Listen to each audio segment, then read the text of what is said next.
the beginning of the end for Blackburn Rovers' ambitious promotion push, as of course they've now gone 5 games without a goal and 5 games without a bloody win. We'll digest the 1-0 shit show that was of course Sheffield United, and we'll talk about it next.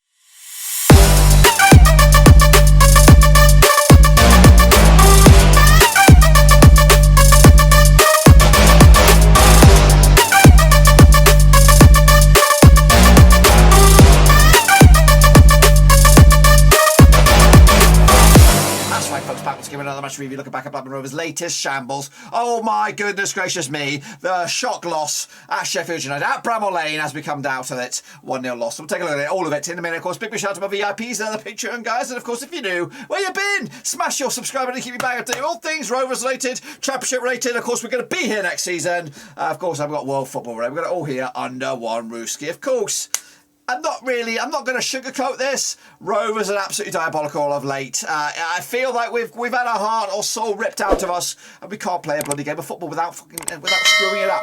5 games now without a goal, and that one and only win, that one and only goal of the league. In fact, we have actually scored 2 goals in 2022, but it feels like we've only scored bloody 1. It feels like a lifetime ago since we got ourselves a result at Middlesbrough, and I have no idea when our next goal or our next win's going to come at you. Of course, we'll take a look at it all of it in a minute. Of course, people shout to my VIPs and other patrons, but of course, let's jump at the deep end and revisit the game. That was 1-0 Sheffield United in a game. Honestly, hand on heart, I would have taken a point at the start of this one. I even would have taken a point, of course, after the shock red card, of course. Yes, after 66 minutes, Charlie Good got himself... It was Charlie shit. Charlie bad, that's right. Red mist extraordinaire. Straight red, I believe. And again, at that point, yes, I still would have taken a point, but realistically, we should have been pushing for all 3. But no, at the end of the bloody day, it's Sheffield United. Bang on point. One of the informed, if not the informed team of the season, of the league at the moment. Unbeaten in the last 5. Pick up 3 wins, a couple of draws as well. They're looking very, very good at the moment. But of course, they did just enough to get over the line in the end. In what was another shit show performance from Blackburn Rovers. I think we're quite fortunate that it wasn't more than this. I think they could have won this game 3-0 by half time. Of course, we were lucky to be going at half time at 0-0. But anyway, let's break down the numbers. Of course, the one and only goal came in the 92nd minute. When can we be on the receiving end of a late winner like that? It's been forever. It's been absolute forever.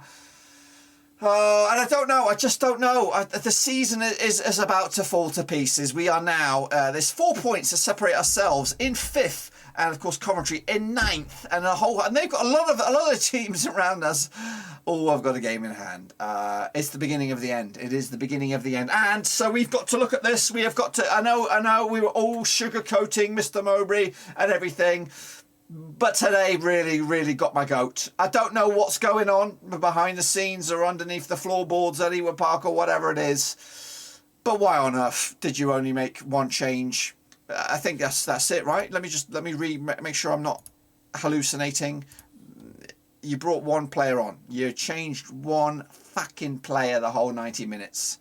You've got Ryan Edges, a guy you've been tracking for 18 months, 2 years, left on the bench. You've got bloody Ryan Giles, of course, who's got 9 assists this season. You can't get him on there for 2 minutes, of course, show me what it's about. What on earth are you doing? You're going down, you're up against 10 men, you got fresh legs on the bench, and you just decide to bring on 1 player. You change things up once. You got 2 red yellow cards. You're pushing it up there, of course. I ain't no manager. I ain't got no UEFA badges. I've barely got my swimming badge. And of course, I can see the frailty. You take Nyambe off. You should be taking Buckley off. You should be taking Rothwell Travis off if they got yellow cards. You've got to be managing this better than this. You're an experienced manager. You've been here. You've seen it. You've done it. You've got the bloody T-shirt. You've got it all. These are the small gripes, well, not small gripes, they're actually painful little gripes that piss me off as a Blackburn Rovers fan. I shouldn't be doing this. I shouldn't be thinking this week in, week out that Mowbray's going to be leave it late to make the fucking changes, but it is week in, week out.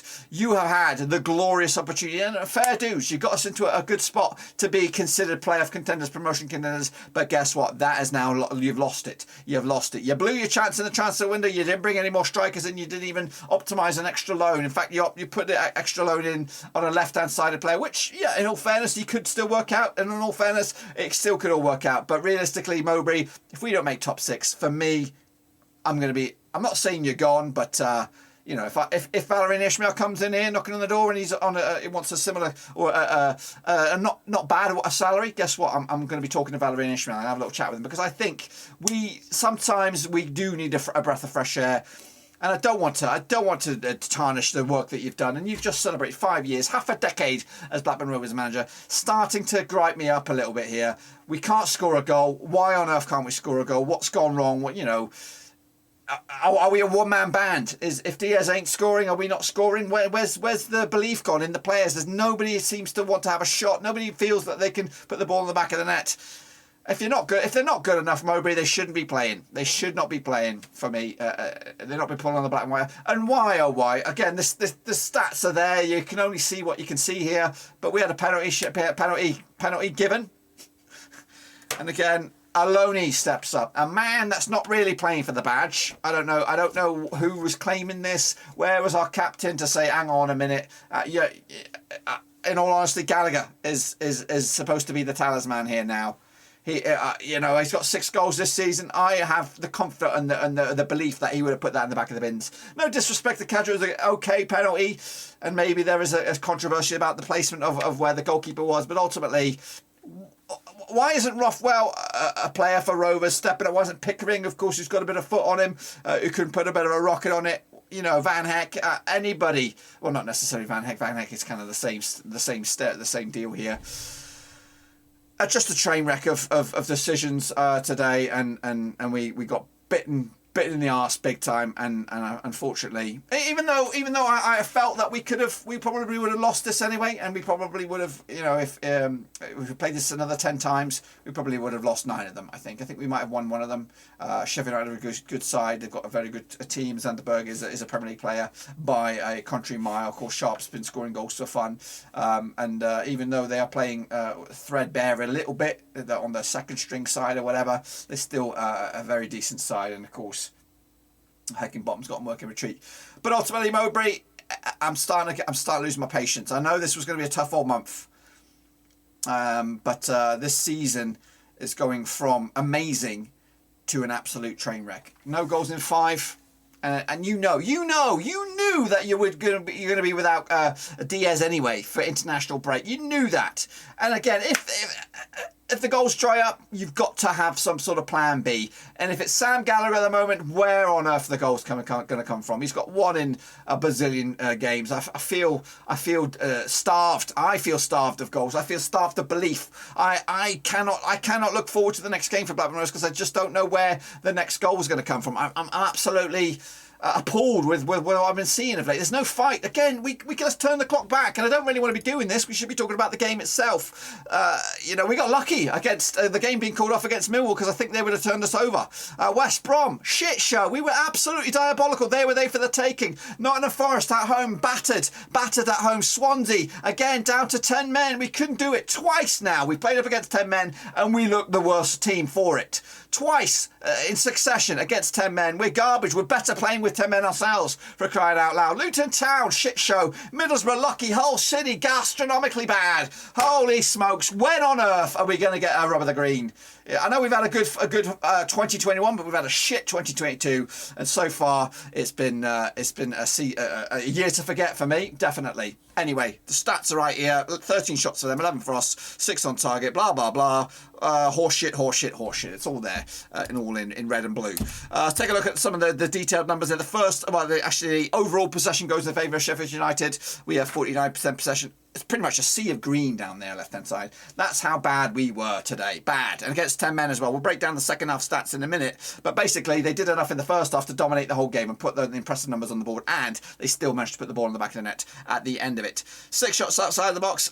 Again, we'll jump into it. Let's take a look at the second half stats. That's the first half stats. Again, bossed by Sheffield United. Completely bossed. Not even in this one. Not a big chance is 0 for Rovers. Absolutely 0. Second half, 1 big chance. That was the penalty. I'm sure that was the penalty. We look like we don't even know each other. You know, we had that spiel midweek about, or earlier in the week, about Mowbray's fifth anniversary in charge. Fair play to him. 5 years. You know, it doesn't happen these days. You know. And it looked like there's a team together there. But to be honest with you, and he says there's a dressing room in there, But on the pitch, we look like shit. We look like garbage. I don't know, mate. You know what's gone wrong with Rothwell. You know, ever since he came out the closet a little bit and said, yeah, you know what, I want to go to Bournemouth. It's been shit. It's been shit in that midfield. Drop the sons of bitches. Drop your Rothwells. Drop your Buckleys. Get some balls. Get some cojones. Get Bradley Johnson in there. Get Ryan Edges in there. Fit him in there somewhere. And say, guess what? You're not performing. 5 games, you're not performing, you're not scoring goals. Something has to change. You've got to do it, baby. You've got to be big enough to accept it. You've been here 5 years. You've been here 5 years. And, of course, you should know that shit ain't working out. Against 10 men. Change it up. Have a look at the second half stats. Yes, we bossed it up against 10 men. We should have found the back of the net, but we're not creating enough chances. We're not putting the ball in the back of the net or creating chances in that final third. We'll have a look at stuff in a minute here. Of course, this is the starting lineups. Fotheringham, Billy Bargain's signing. He's a good goalkeeper for what they paid, if they paid anything. Egan at the back there, good. Of course, red card, shit show there. Jack Robinson. That's not their back three, really. They are playing with a makeshift back three. They're quite lucky to have the players that they do to bring in these guys when of course called upon. Norwood again, veteran in midfield. Again, veteran as 30 compared to our team. Morgan Gibbs White, of course. Loney, I think. Baldock on the right. Norrington Davis on the left. Sanderberg, of course, £20 million player, the most expensive man on the pitch. Flexter, the veteran as well. And Billy Sharp, of course, a veteran striker. Of course, coming on the bench, another centre back, Ben Davies, 26 years of age with the goal. Conor Hoonane doesn't even get a minute. Oliver Burney as well.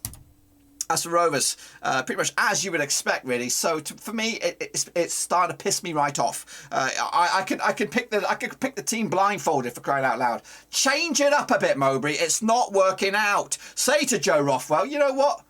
Fuck off, mate. Fuck off. You're not in it. Your heart's not in it.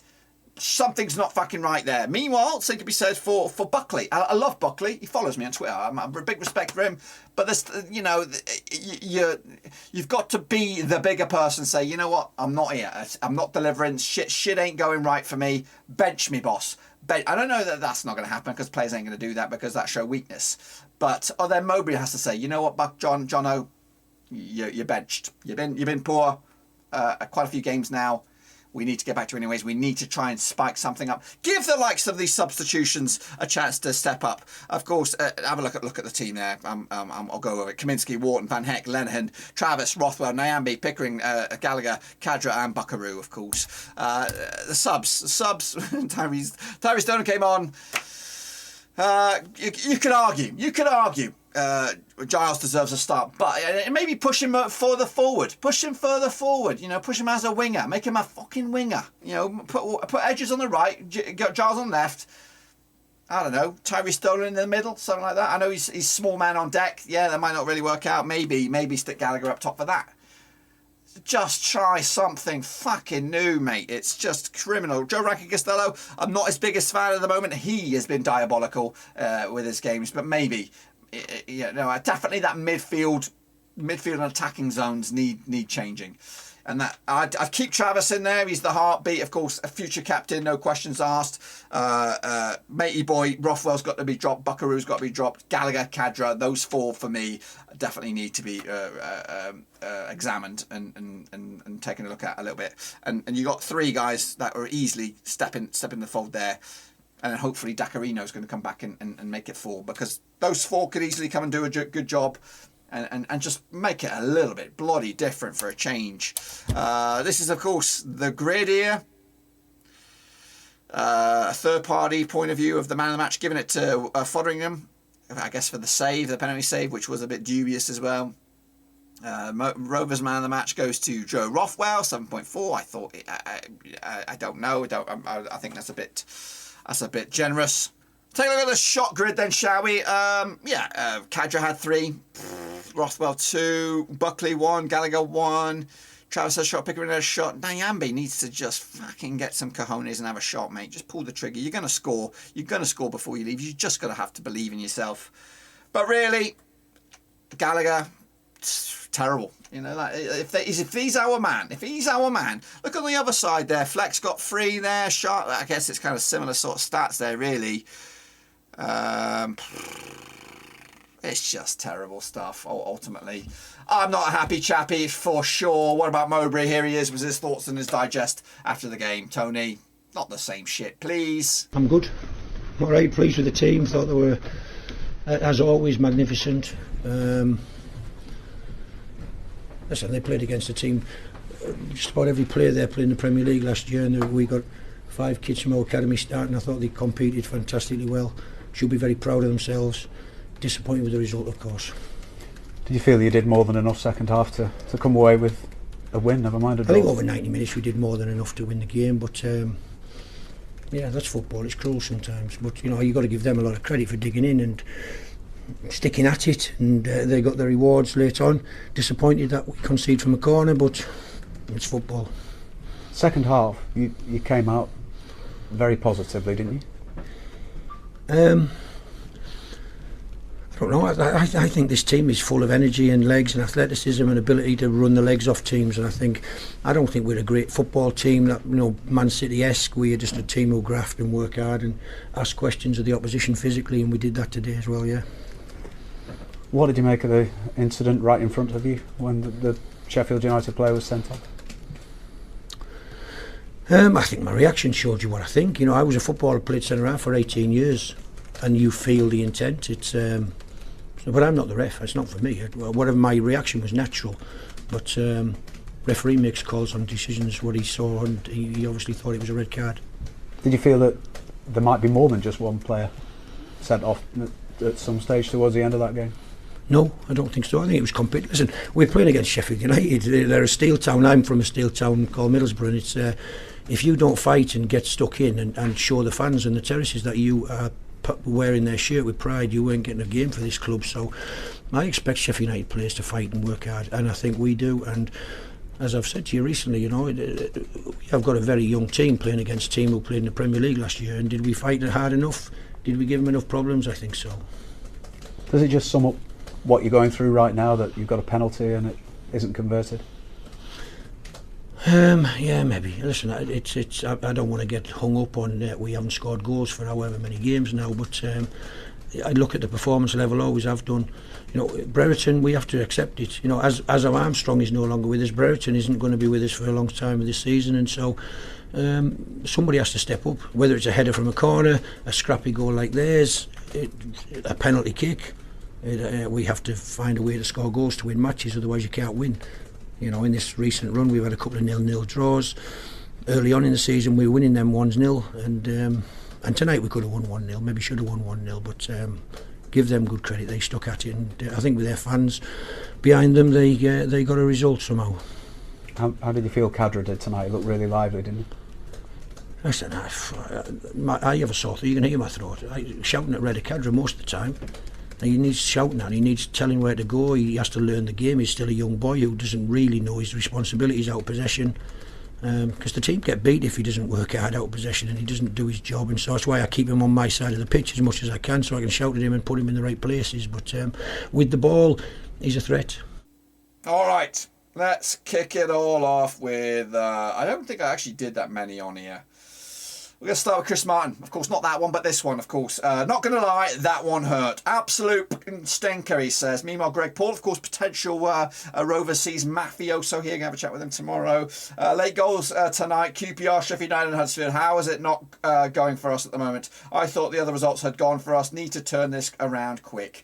Talk of Evil said, absolute killer. Wow, would have been gutted with a point, let alone that. Fact their keeper got mobbed at the end speaks volume. Harsh reality is you've got to be scoring goals and performances in games like that if you want promotion. Razina said, I've a lot of faith in a lot of things, but screw me. My faith in Rovers going up is dwindling. 5 games without a goal is not a stat for promotion searching team. Tough run, star striker missing, injuries galore. I guess we go against Saturday, and shit me, we need a win. Good night. And Becky dropped us this little clanger. Look at the stats here. Between August and December, Rovers 1st, 2nd and 5th respectively, you know, all that kind of stuff. And as you can see, from January to February, we've been absolutely wank atrocious. That's a new word, baby. Mike Dallap said the soul-destroying, gutted Alan Myers, even, of course, keeping an eye on Rovers as well. Disappointing night for Rovers, everything going against them. Solstice Inc. said, would have taken a point before the game, but to be playing against Temin again, then get the opportunity to wrap the game up with a penalty. That was 2 points thrown away, but to then throw all 3 away at this rate, we'll finish 10th, imploding big time. Gareth Battersby said, some serious question need to be asking some of the players now. They can no longer ride the past results and call this a blip. This is a complete lack of commitment and clocking out early. Indeed. And what the fuck was Van Heck doing? Of course, there was a moment where he thought, you know what, I've done enough here. I've done enough.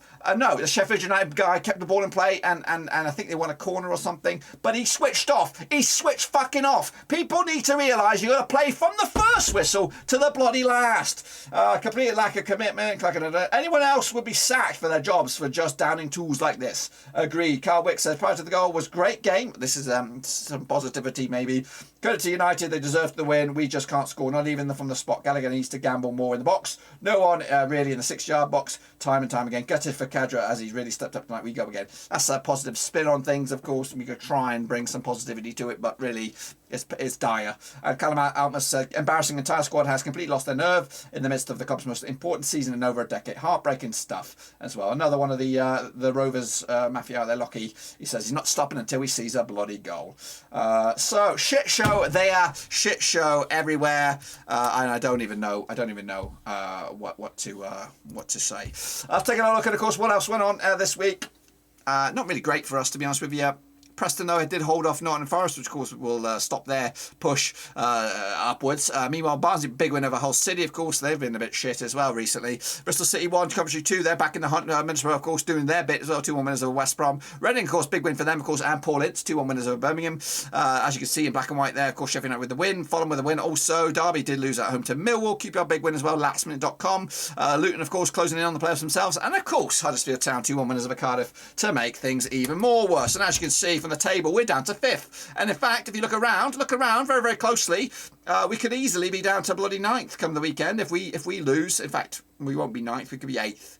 If we lose to QPR, you know what? Forget about it. Let's turn the shit. And I can't see it. I cannot see us beating QPR for the love of it. Meanwhile, of course, Sheffield United, if they win and we lose, they could be above us as well. Fortunately, though, if we do win against QPR, we'll leapfrog them in the process. It's at Ewood Park. We have to believe, even though I cannot even see the end result here.